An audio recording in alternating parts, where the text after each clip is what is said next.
Is time just a social construct?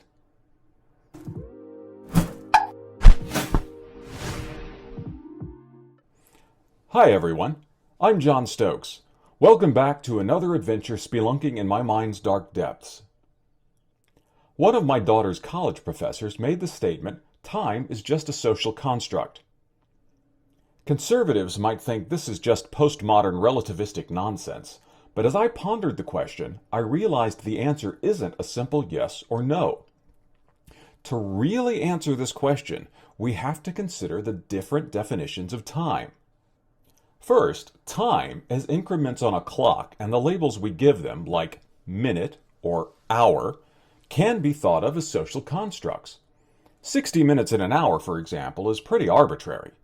We could easily assign 45 minutes to an hour and label the hour something else like hora.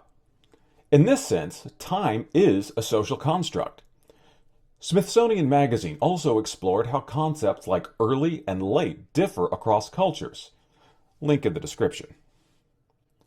Another sense of the word time is that marked by movements of celestial bodies. Lunar time refers to the concept of a month that is traditionally marked by the time required for the moon to wax from new moon and then wane again to another new moon. Likewise, sidereal time refers to the concept of a year, marking the time required for the Earth to travel from a given point all the way around the sun and return to the same point.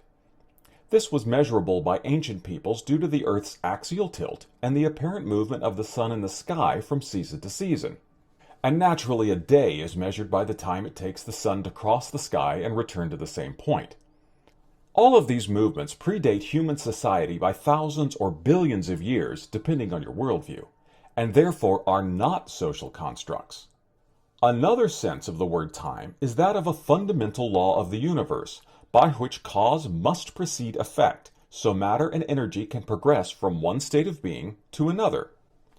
To explain how this is possible, it's important to understand the difference between potential infinity and actual infinity.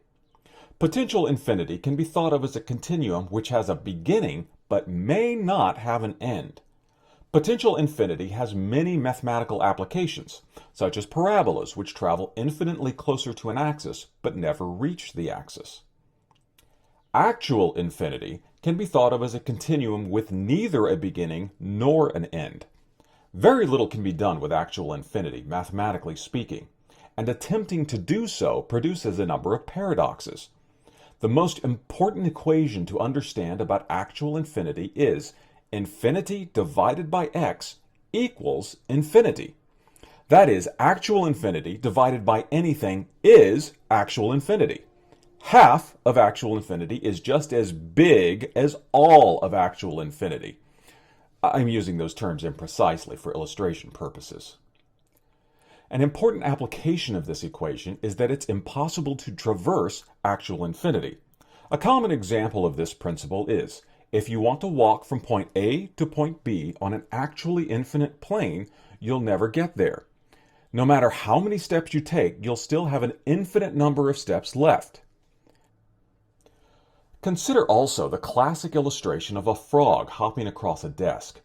If it hops half the remaining length every time for an infinite number of times, it will never reach the end of the desk. For the frog to reach the end of the desk, there has to be a unit of length that is indivisible.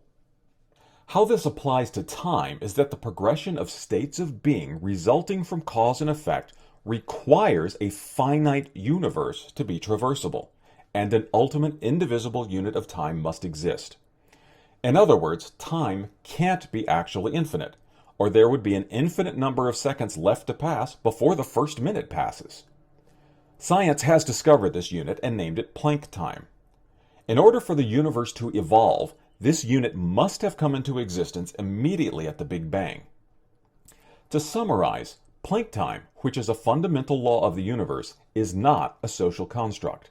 However, 10 to the 44th Planck time units making up a second can be considered a social construct. We could easily have assigned the label second to 10 to the 43rd Planck time units, for example. So, is time a social construct? No, but how humans use time is a social construct. Thanks for watching. If you enjoyed the video, remember to like and subscribe. And I do offer professional voiceover services if you need that sort of thing. Thanks again.